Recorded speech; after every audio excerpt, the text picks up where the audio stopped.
दोस्तों, आज इस पॉडकास्ट कार्यक्रम में हम जिन व्यक्तित्व से रूबरू होने वाले हैं वो एक कुशल संगठक माने जाते हैं। कार्यकर्ताओं की नब्ज को वो अच्छी तरह पहचानते हैं। इस कार्यक्रम में मौजूद हैं डॉक्टर सतीश पूनिया। आप जब शुरुआत में विद्यार्थी जीवन में थे, आप फौज में जाना चाहते थे, लेकिन किस्मत आपको राजनीति में ले आई। वो एक फिल्म थी, हजारों ख्वाहिशें ऐसी, तो ख्वाहिश तो कभी ख़त्म नहीं होती। माँ कभी जब बहुत ज़्यादा व्यस्तता के बाद घर आते हैं तो कभी चिंता करती है? माँ तो यकीनन ईश्वर के सदृश है और उसी श्रेणी में उसी तरीके से उनका आशीर्वाद हमेशा रहता है। पिताजी और भाई नहीं रहे एक समय पर। एक भुजा जैसे भाई को खो देना व्यक्ति के जीवन की बहुत बड़ी पीड़ा होती है। ऐसे ही पिताजी मेरे से बड़ा स्नेह करते थे, बड़ा भरोसा करते थे। 3 चुनावों में 2 में, एक में आपने जिताया, 2 में आपने घायल किया, तो वो क्यों इतना इमोशनल हो गए? कि मैं एक भावुक आदमी हूँ, राजनीति में होते हुए भी मैं संवेदनाओं के साथ जीता हूँ और इंसान हूँ, तो इसलिए मेरी अपनी वेदना संवेदना है। आपके नेतृत्व में पार्टी ने कोरोना काल में जिस तरह का काम किया, चुनौती के बावजूद भी प्रधानमंत्री जी की प्रशंसा उसने मुझे लगता है दबा का काम किया। तो आपकी टीम के इस तरह आज मंत्रिमंडल में है, मुख्यमंत्री हैं, उप मुख्यमंत्री है, किस तरह महसूस होता है सर आप? मेरे से ज़्यादा खुशी किसको होगी कि मेरे अपने इंस्टीट्यूशन में और लोगों को इतना बढ़िया प्लेसमेंट मिल गया।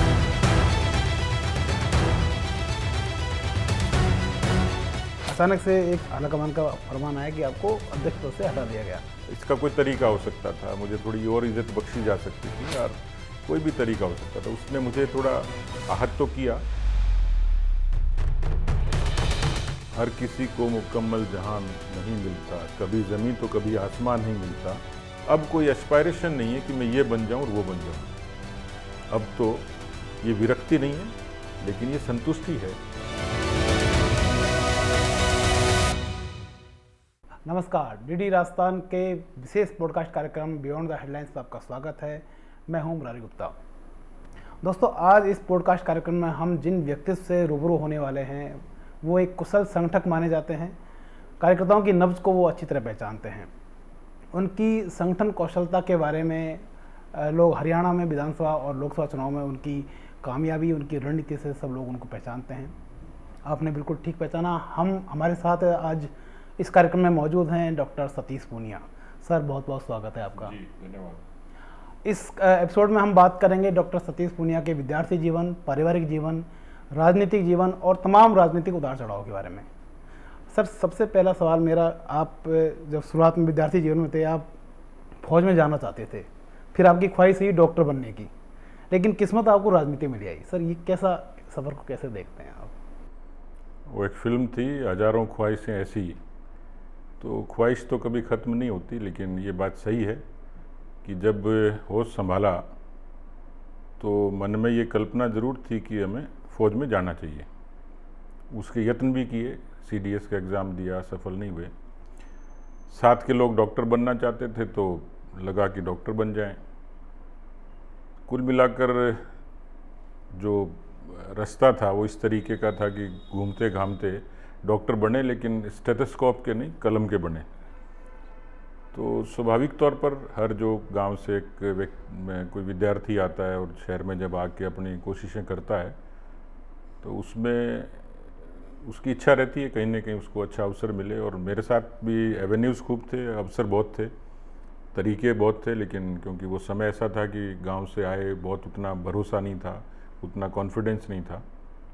बाकी फिर समाज से सीखा, धीरे धीरे रास्ते खुलते चले गए। इसलिए ये बात सही है कि बहुत सारी ख्वाहिशों के बीच में फ़ौज में जाना ये पहली ख्वाहिश थी और उसके लिए कोशिश भी की, लेकिन वो सफल नहीं हुआ। पर जीवन लगभग वैसा ही हो गया। सर, इसके बाद आप राष्ट्रीय स्वयंसेवक संघ से जुड़े, विद्यार्थी परिषद से जुड़े, तो ये जो संघ और विद्यार्थी परिषद से जुड़ने का जो क्रम था, ये सहज था या कोई वैचारिक आपके मन में था तब जुड़े आप? कॉलेज के कैंपस में ABVP का, अखिल भारतीय विद्यार्थी परिषद का सदस्यता का अभियान चल रहा था।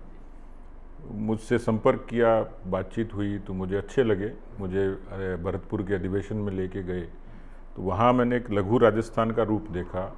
कोई जाति बिरादरी नहीं थी, एक इस तरीके का जो वातावरण था, जो परिवार भाव था, उसने मुझे आकृष्ट किया। पहले एबीवीपी से जुड़ा, फिर संघ के संपर्क में आया और फिर कॉलेज इकाई से लेके प्रदेश मंत्री तक की जिम्मेवारियां मिली। तो कुल मिलाकर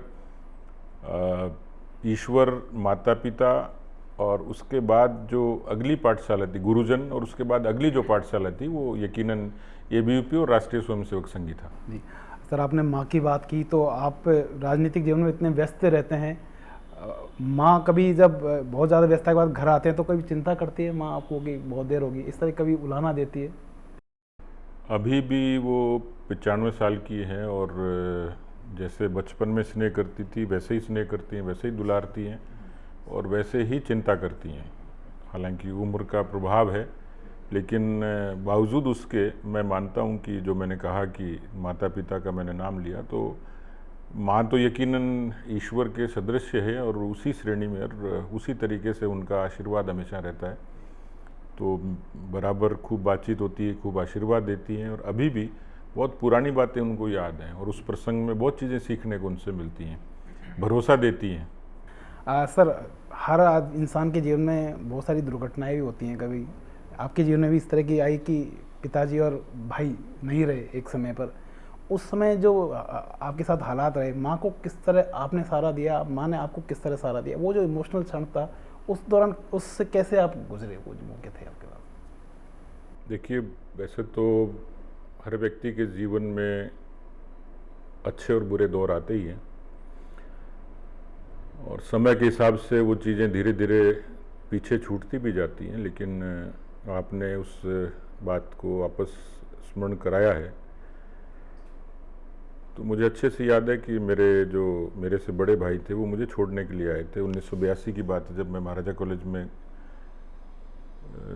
ग्रेजुएशन के लिए दाखिल हुआ था, तो वही मुझे छोड़ने आए थे और एक बहुत ही ट्रेजिक सा इंसिडेंट हुआ। बाद में उनको ब्रेन फीवर हुआ, उनकी डेथ हो गई।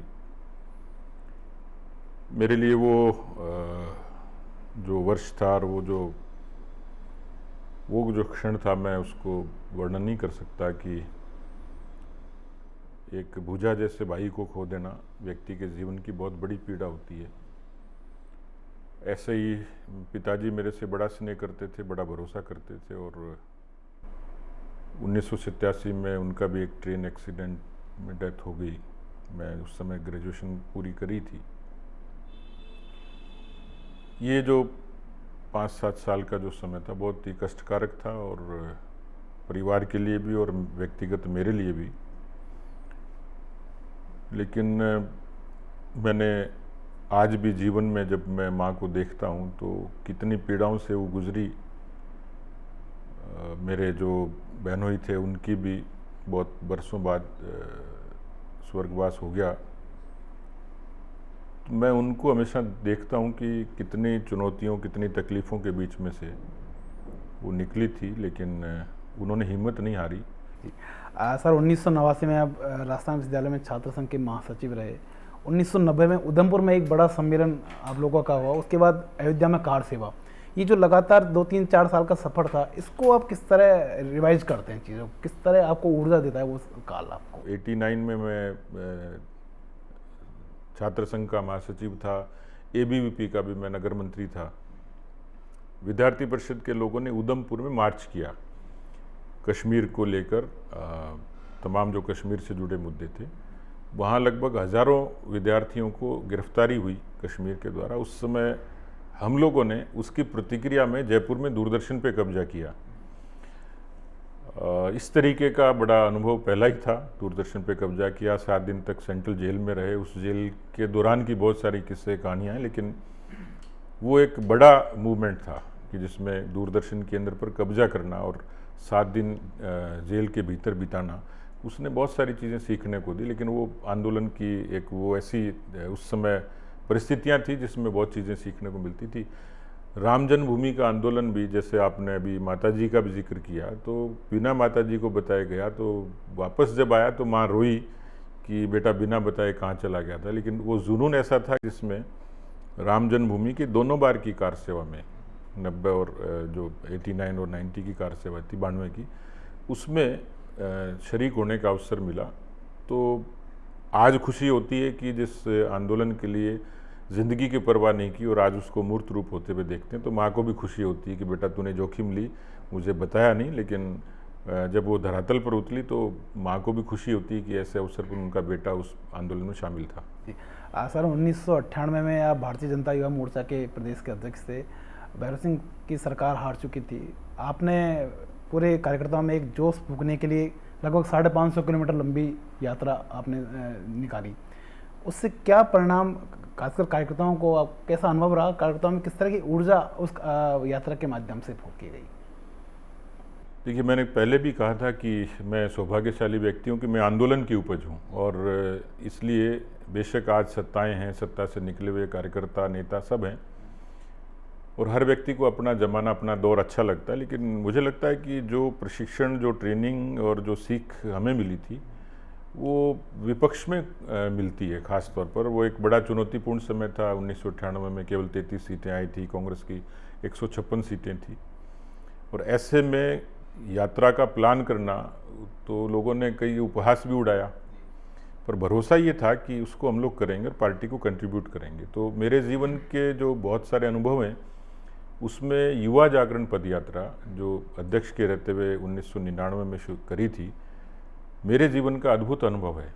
और मैं आज भी जब कल्पना करता हूँ, उस समय सोशल मीडिया नहीं था, इतने बहुत ज़्यादा वीडियोग्राफी और फोटोग्राफी का अभी बहुत ज़्यादा वो नहीं था, लेकिन स्मृतियों में ज़रूर वो अमिट है अभी भी। मैंने देखा कि कैसे सम्राट पृथ्वीराज चौहान के स्मारक से महाराजा सूरजमल जी के स्मारक तक लोगों ने मुझे पूछा ये क्यों किया, तो स्वाभाविक तौर पर दो बड़ी कौमें हैं, किसान जाति है, जाट के नाम से जानी जाती है, क्षत्रिय हैं, राजपूत हैं, तो राजनीतिक और सामाजिक तौर पर एक विग्रह दिखता था। तो मन में एक जुनून था कि समाज को सबको इकट्ठा करें, तो समरसता एक बड़ा पक्ष था। सर 2013 में आपको आमेर विधानसभा चुनाव लड़ने का मौका मिला, लेकिन बहुत कम वोटों से आप हार गए, लेकिन सरकार आपकी बनी। 2018 में आप जीत गए, लेकिन सरकार विपक्ष कांग्रेस की बनी। फिर 2023 में आप फिर चुनाव हारे, लेकिन सरकार आपकी पार्टी की बनी। तो सर ये जो लगातार आपके सरकार, पार्टी जीतती है, पार्टी की सरकार बनती है, लेकिन आप हार जाते हैं। अभी जो 2023 का चुनाव था उसमें ऐसा कहा जाता है सियासी राजनीति में कि आप चुनाव जीते तो शायद इस बार राजस्थान का जो सियासी गणित है वो कुछ और होती है। आप क्या मानते हैं?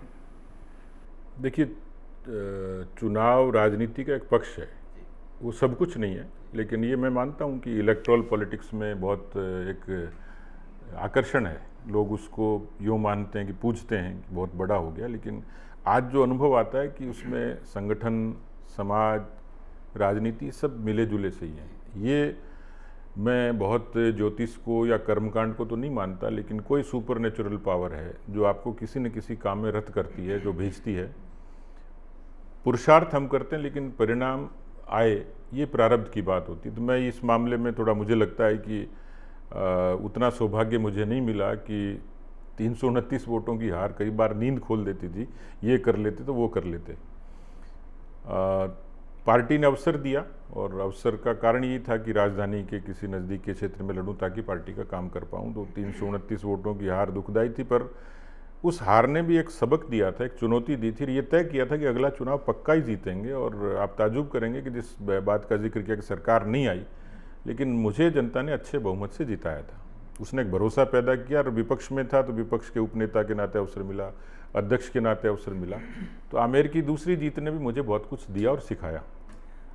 लेकिन जो आपने कहा कि क्या प्रतिक्रिया थी 23 का, मैंने पिछले 13 से लेकर 23 तक आमेर को एक परिवार की तरह माना था, उसी तरह से पोषण किया था, किसी नेता की तरह नहीं। तो मेरे लिए आमेर परिवार जैसा था। तो इसलिए 23 का जो परिणाम था मेरे मन वांछित नहीं था। मुझे थोड़ी उसकी पीड़ा भी हुई कि अवसर था कि मैं आमेर को और ज़्यादा ऊंचाइयों पर ले जाता और ज़्यादा मजबूती से काम करता। एक पूरा रोड मैप बना हुआ था, पर शायद जो मैंने कहा कि मेरे भाग्य में नहीं था। सर ये आमेर का चुनाव हारने के बाद एक सभा में आप कभी इमोशनल भी हो गए थे, जिसमें आपने कहा था कि 3 चुनावों में 2 में, 1 में आपने जिताया, 2 में आपने घायल किया। तो वो क्यों इतना इमोशनल हो गए? मैंने कहा ना कि एक अवसर था जब मैंने उसी इमोशन में, मैं ये बात मुझे स्वीकार करने में कोई हर्ज नहीं कि मैं एक भावुक आदमी हूँ। राजनीति में होते हुए भी मैं संवेदनाओं के साथ जीता हूँ, और इंसान हूँ तो इसलिए मेरी अपनी वेदना संवेदना है। तो मुझे आमेर की प्रजा पर, कार्यकर्ताओं पर भरोसा था कि किसी भी सियासी तरीके के षड्यंत्र का वो मुकाबला करेंगे, परिश्रम की पराकाष्ठा करेंगे और परिणाम अच्छा लाएंगे। तो केवल मेरे लिए नहीं, आमेर के भविष्य के लिए भी वो ठीक होगा। एक सभा में उस भावनाओं में मैंने कहा था कि मेरी इच्छा है कि मेरी अंत्येष्टि भी आमेर में हो। मुझे लगा कि मेरे इतने गहरे इमोशन को भी आमेर की जनता नहीं समझ रही, तो इसलिए फिर मैंने उनसे ये कहा कि भैया मुझे लगता है कि मेरा जो संस्कार था, मेरा जो व्यवहार था, इतने दिन का ये आप लोगों के साथ जो रोजी रोटी का, जो आपस में मेल जोल का, या राजनीतिक तौर पर मेल जोल तो आज भी है, कार्यकर्ताओं को आज भी इज्जत करता हूँ, मेरे से जो होता है वो बन पड़ता करता हूँ, विकास के काम भी करता हूँ, करूँगा भी, लेकिन चुनाव नहीं लड़ूंगा, ये मेरा अपना एक संकल्प था। मैं जो तय कर लेता हूँ वही करता हूँ, पीछे मुड़ के नहीं देखता। और इसलिए स्वाभाविक तौर पर मेरे लिए, जो मैंने कहा ना कि जीवन में 4 क्षण ऐसे थे जिसमें मेरे भाई का जाना, पिताजी का जाना, आमेर की हार भी मुझे उतनी दुखदाई थी। सर, आपको राजस्थान प्रदेश का अध्यक्ष चुना गया था, उस समय 2 साल 3 साल लगभग कोरोना के टाइम पे निकल गए थे, लेकिन इसके बावजूद आपके नेतृत्व में पार्टी ने कोरोना काल में जिस तरह का काम किया, उसको प्रधानमंत्री ने खुद ने सराहा, एक मॉडल के रूप में उसको पूरे कार्यकर्ताओं के सामने रखा। उस पीरियड को आप किस तरह देखते हैं, अपने कार्यकाल, अध्यक्ष के कार्यकाल को? मैं अभी एक दिन बात कर रहा था अनौपचारिक मित्रों से कि मैं कई बार संयोग होता है व्यक्ति के जीवन में कि जब ये अभी युद्ध जैसी स्थिति हुई थी और ब्लैकआउट हुआ, तो मैं उस समय 6-1 साल का था, 6-7 साल का। तो मुझे अच्छे से याद है कि उस ब्लैकआउट के दौरान खिड़की और दरवाजे में कोई सुराख नहीं रहे तो उसको भी कागज़ की, कॉपी के कागज़ से बंद करते थे। मैंने आपातकाल के कई नारे सुने थे, आपातकाल की उस चीज़ को महसूस किया था, दिखता था, उतना परिपक्व तो नहीं था लेकिन उसको देखा। तो उसी तरीके पर आपातकाल से लेके, युद्ध से लेके, और उसके बाद राम जन्मभूमि से लेके, कश्मीर से लेके, तो जीवन में बहुत कुछ ऐसा देखा। और उसमें कोरोना भी एक पक्ष था कि जिसमें शताब्दी के बाद की कोई ऐसी महामारी, और जिसमें जिम्मेवारी के साथ काम करने का अवसर और चुनौती के साथ में, उसका परिणाम ये था कि घर के लोग टोकते थे लेकिन समाज को ज़रूरत थी, इसलिए मैं अस्पतालों में जाता, डॉक्टर्स को, नर्सेज को मोटिवेट करता, नीचे के कार्यकर्ताओं को करता, समाज में जाते, सैनिटाइज़र, मास्क, राशन, ये सब कुछ मैं अपने हाथ से बांटता था। और उसका नतीजा ये हुआ कि मुझे 3 बार कोरोना हुआ। एक बार तो मुझे दिल्ली के मेदांता में ज़िंदगी और मौत का संघर्ष करना पड़ा, पर सुकून तब मिला कि जब देश के यशस्वी प्रधानमंत्री जी ने कोरोना में राजस्थान की भारतीय जनता पार्टी के द्वारा किए गए काम को उन्होंने प्रशंसा की। तो मुझे लगता है कि चुनौती के बावजूद भी प्रधानमंत्री जी की प्रशंसा, उसने मुझे लगता है दबा का काम किया। सर, आपकी जो टीम थी जब आप प्रदेश अध्यक्ष थे, तो उसमें लगभग आधा दर्जन ऐसे जो पदाधिकारी थे जो आज सरकार में हैं। खुद स्वयं मुख्यमंत्री भजनलाल जी आपके महामंत्री थे, दिया कुमारी जी महामंत्री थी। तो आपकी टीम के इस तरह आप जो आज मंत्रिमंडल में है, मुख्यमंत्री हैं, उप मुख्यमंत्री है, किस तरह महसूस होता है सर आपको? मुझे ऐसा महसूस होता है जैसे आजकल परिणाम आ रहे हैं सीबीएसई के, आरबीएसई के, तो स्कूल के लोग बड़े बड़े विज्ञापन देते हैं कि ये विद्यार्थी हमारे स्कूल में पढ़ा और इसकी मेरिट आई है, ये आईएएस में सेलेक्ट हो गया, ये आरएस में सेलेक्ट हो गया, जुडिशरी में सेलेक्ट हो गया। तो मुझे खुशी है कि अध्यक्ष के नाते मेरे साथ जो सहयोगी के रूप में काम किए, कोई मुख्यमंत्री है, कोई उप मुख्यमंत्री है, कोई सांसद है, कोई विधायक है, तो मेरे से ज़्यादा खुशी किसको होगी कि मेरे अपने इंस्टीट्यूशन में और लोगों को इतना बढ़िया प्लेसमेंट मिल गया। बिल्कुल।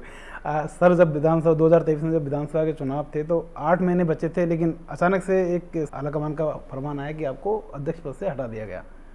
कैसा भावुक क्षण था सर वो आपको क्या अपेक्षाएं थी? देखिए, मैं सियासी आदमी नहीं हूँ 100%, और सियासत मजबूरी में हूँ, लेकिन इमोशनल में प्रवृत्ति और प्रकृति से हूँ। बहुत चीज़ें छुपाता नहीं हूँ, बहुत चीज़ें मेरी सामने भी आ जाती हैं, और मुझे उसका कोई डर भी नहीं है, कोई भय भी नहीं है। मेरा अपना स्वाभिमान है, अपना ज़मीर है, और उससे ही काम किया। 3.5 साल मुझे लगता है परिश्रम की पराकाष्ठा थी और एक चुनौती थी। और चुनौती ये थी कि ये जुनून था कि अध्यक्ष के रहते हुए मैं अपनी पार्टी को सरकार में लाऊं। एक एस्पायरेशन था मेरा। भाषण कोई पहला अध्यक्ष के नाते भाषण सुना होगा, तो मेरे भाषण का सारांश ये था कि मुझे खुशी होगी कि अध्यक्ष के नाते मैं अपने मुख्यमंत्री की तिलक लगाऊं। उसमें सारी चीज़ें आ जाती हैं। परिस्थितियाँ ऐसी हुई कि लोगों ने मुझे ही उस तरीके से काउंट करना शुरू किया, मुझसे ही प्रतिस्पर्धी मान लिया, मुझे एम्बिशियस मान लिया, जबकि ऐसा कतई नहीं था। मैं 4 लाख किलोमीटर चला। कोरोना जैसी चुनौती थी, अशोक गहलोत के खिलाफ तमाम आंदोलन की चुनौती थी, तो मैं उसको, और 3 बार मेरे ऊपर हमले हुए, वो सारा मीडिया, सोशल मीडिया में जाहिर सी बात है दिखता है, केवल इसलिए हुआ कि एक्सट्रीम काम करता था। तो ये बात सही है जो मैं कह रहा हूँ, उसमें स्वीकारोक्ति में मुझे कोई हर्ज नहीं है। यूँ तो मेरा कोई फंडामेंटल राइट नहीं है कि मैं अनंत काल तक पार्टी का अध्यक्ष रहूं, या केवल पार्टी मेरे बारे में विचार करे। मेरे से बहुत योग्य कार्यकर्ता हैं, बहुत सक्षम कार्यकर्ता हैं, तो मैं तो बहुत छोटा कार्यकर्ता था। इससे बड़ा सम्मान नहीं हो सकता था, पार्टी ने मुझे अध्यक्ष बना। हाँ, लेकिन वो जो इंसिडेंट था वो लगभग वैसा ही था जो मेरी चुनाव की हार जैसी पीड़ा मुझे थी, कि मैं, इसका कोई तरीका हो सकता था, मुझे थोड़ी और इज्जत बख्शी जा सकती थी, और कोई भी तरीका हो सकता था। उसने मुझे थोड़ा आहत तो किया, लेकिन पार्टी का आदेश हमारे यहाँ सर्वोपरि होता है।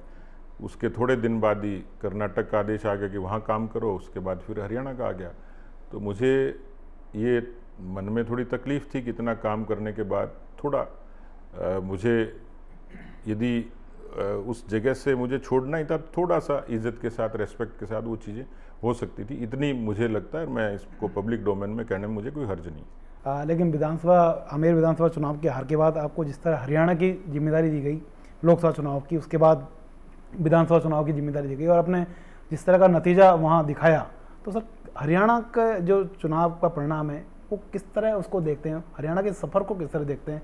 क्योंकि अक्सर कहा जाता है कि हरियाणा की जो राजनीतिक भूमि है बड़ी टफ है। जी, अमिताभ बच्चन की एक फिल्म देखी थी, कभी खुशी कभी गम। मुझे लगता है कि बहुत लोगों का, और मेरा भी लगभग जीवन ऐसा है, कभी अच्छा होता है, कभी बहुत बुरा होता है, लेकिन मैंने ईश्वर पर भरोसा नहीं छोड़ा और अपने आप पर भरोसा नहीं छोड़ा, और बहुत चुनौतियों के साथ हर चीज़ का मुकाबला किया। कोरोना का भी किया, आंदोलन में भी किया, परिस्थितियों से भी किया, परिवार की जो हालात थे उस संघर्ष को भी जिया, छात्र राजनीति में भी किया, तो राजनीति के अंदर भी, सियासत में भी, सब चीज़ें मैंने ईश्वर पर भरोसा नहीं छोड़ा। और इसलिए मैं जब सारी चीज़ें ऑब्जर्व करता हूँ तो मैं हमेशा सोचता था कि ईश्वर एक दरवाज़ा बंद करता है, दूसरा खोल देता है। भाई की, पिताजी की स्वर्गवास के बाद लगता था जीवन में बहुत अंधेरा है, पर धीरे धीरे वो उससे आगे चलते गए, जूझते रहे, परिवार जूझा, सब लोगों ने, बहुत यार दोस्तों ने बड़ी मदद करी उस चीज़ से बाहर निकालने में, संगठनों ने करी, विचार ने करी। उसके बाद आमेर की हार और अध्यक्ष के पद से हटना, ये भी मेरे जीवन में, मेरे राजनीतिक तौर पर जो जीवन है उसमें मुझे थोड़ा सा उसने भीतर से मुझे आघात दिया, तकलीफ़ दी। एक बार तो लगता था कि बहुत अंधेरा है और आगे होगा क्या, लेकिन मैं, ईश्वर पर मेरा भरोसा और बढ़ गया। जब पहली बार हरियाणा की जिम्मेवारी लोकसभा के दौरान दी तो सिर्फ 5 सीटें आई थी 10 में से, तो लोगों ने मुझे बहुत उल्हाने भी दिए, अलग तरीके के व्यंग भी किए, उपहास भी किया, लेकिन मैं नज़रअंदाज करता चला गया और इस बारे में पूरे तरीके से इच्छा शक्ति को मजबूत रखा कि परिणाम कुछ भी होगा, लेकिन अपने लिए अच्छे से अच्छा करेंगे हम पार्टी के लिए। उसमें प्रधानमंत्री जी का, माननीय गृह मंत्री जी का, राष्ट्रीय अध्यक्ष जी का और हरियाणा की टीम का, इनका सबका बड़ा योगदान था, हरियाणा की जनता का।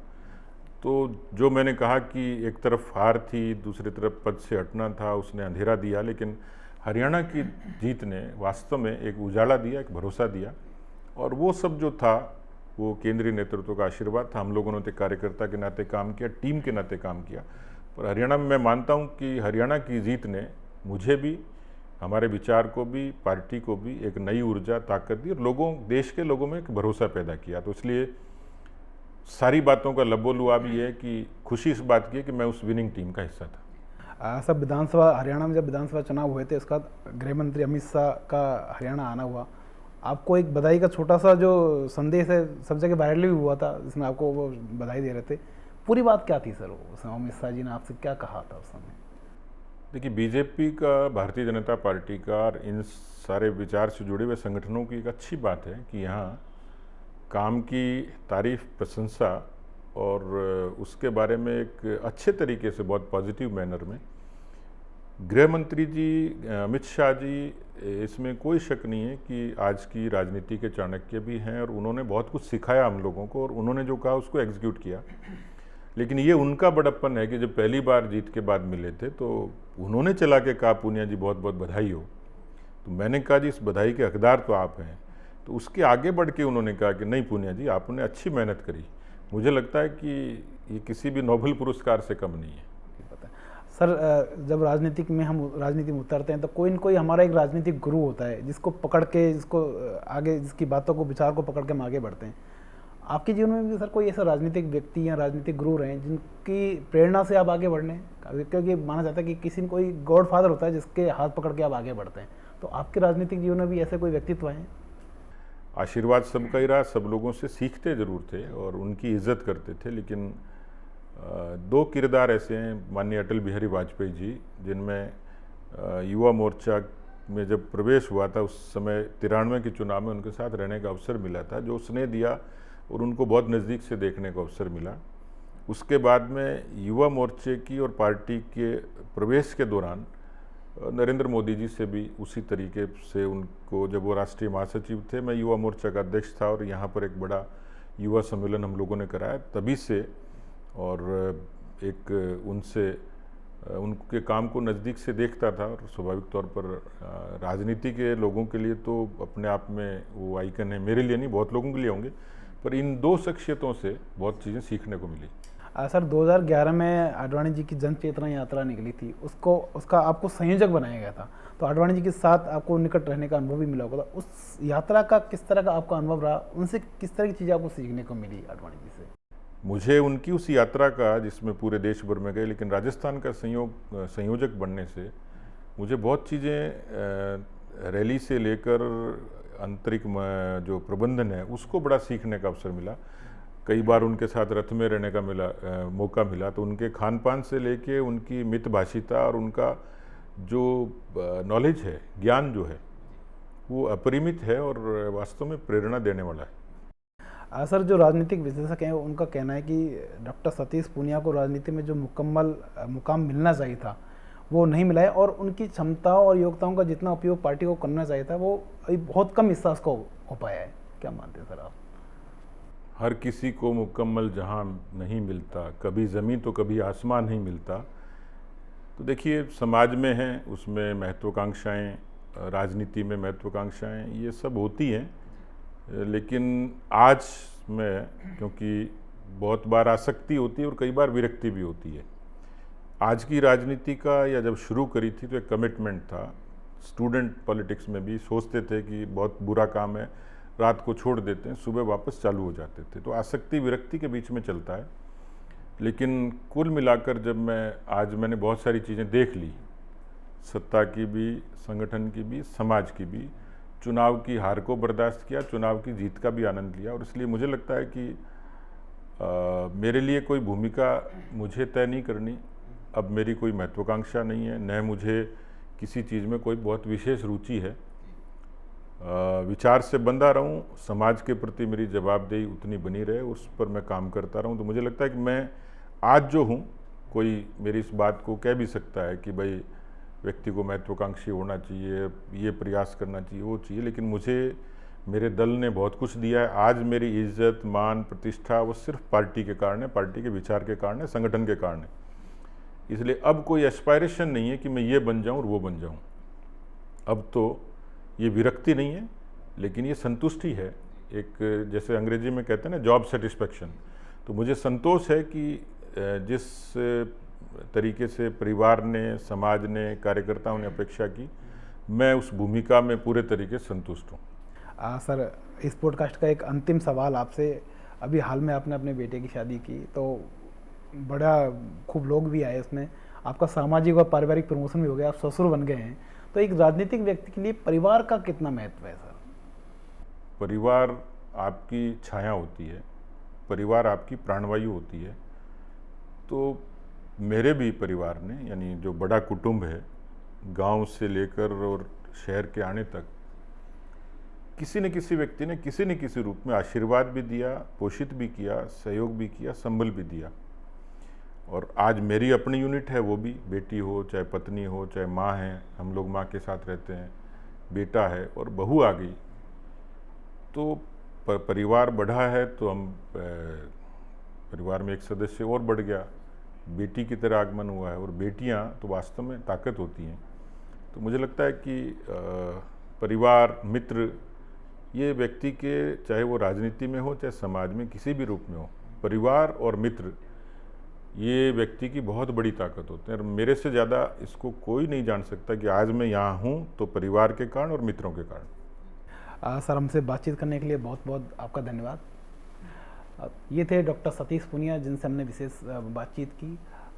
हमारे आगे के कार्यक्रम के लिए देखते रहिए डीडी राजस्थान। धन्यवाद।